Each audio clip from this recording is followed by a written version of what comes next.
I hope this was clear to you, but I am going over it briefly again because this part is very important. So, so as you have looked into the code, that it consists of two parts. What the code consists of two parts. Not only the, I'm not talking about the code, I'm talking about the fact recursive function. What are the two parts? The base function and I mean the base condition and the inductive condition or the recursive condition, right? We talked about it. Base condition or the inductive condition. The base condition is the one from which the control returns from the places where it has been called. So this is a snapshot of what is going on inside.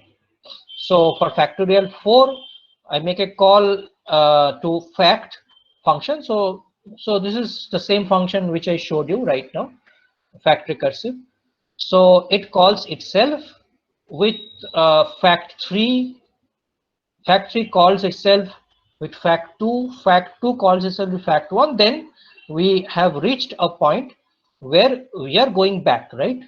So we have a solution to fact 1 and we are returning that solution to fact 2, which uses this solution to solve this subproblem, that is fact 2.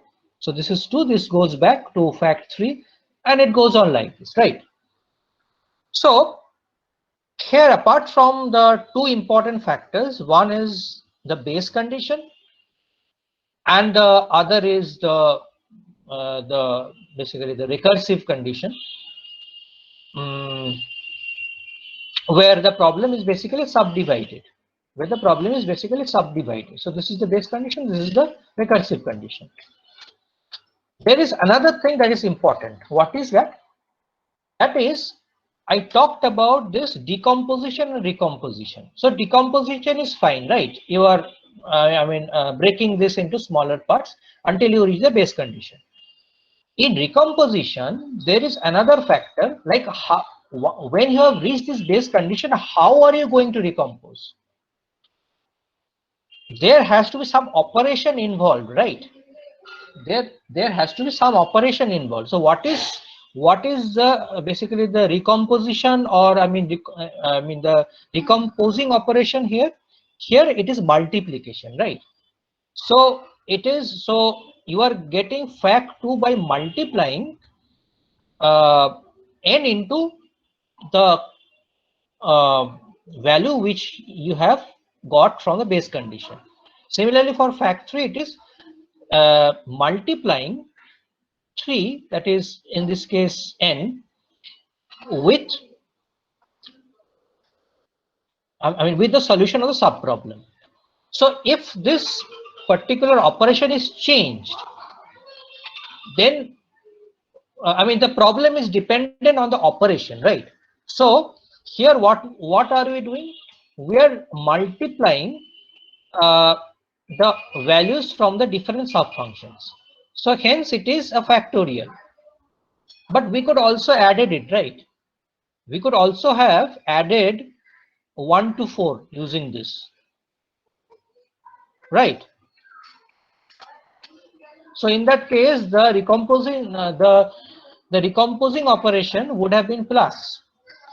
So at this juncture, can you write the code to add the first n numbers?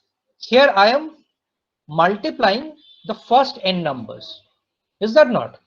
So I'm multiplying 1, 2, 3, and 4, right? So can I add 1, 2, and 3, 4 using the same logic? Can you do it right now?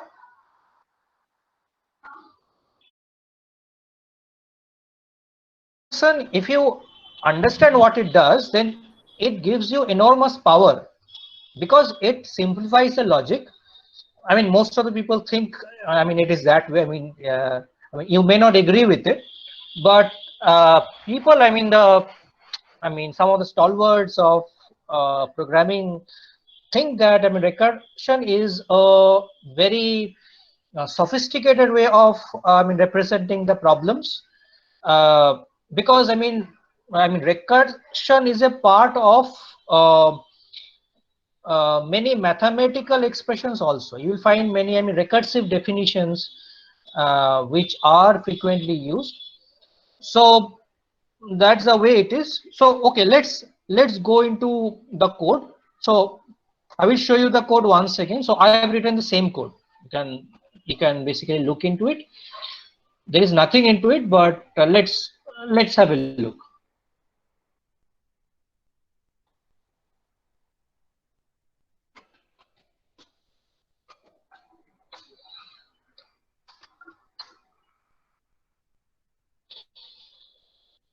Okay, so this is the base condition, and this is the recursive. This is a recursive condition. So what? So I have not asked anything from the user. I have set n to 5. So n is a local variable here, and I have called add rec is a function that adds numbers 1 to 5 using recursion. So so what's the logic behind this? So logic is like this. So instead of factorial, you think that I mean imagine that it is the function which we are doing right now. So we are doing addition, right? So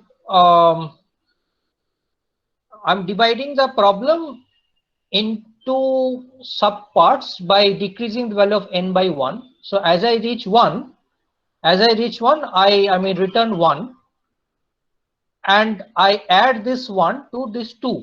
So I called this, so for n equal to 2, I call 2 plus sum of 1. So for 1, it basically returns 1. So I get 2 plus 1, that is 3, right?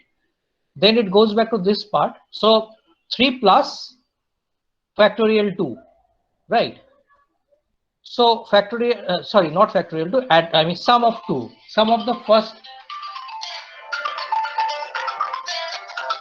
first two integers. Okay, so that is 3 plus 3, you get 6. Yes, so then at 4 we get 6 plus 4, 10, like this. So here I have used 5 instead of 4 and 5. So the sum of the first 5 numbers is 15, right? 15. So I'm running this code for you. So I have not put any arguments. I'm just running it for you to see that it works. The sum is 15. I'm getting sum is 15. So it's simple enough, right? It's simple enough.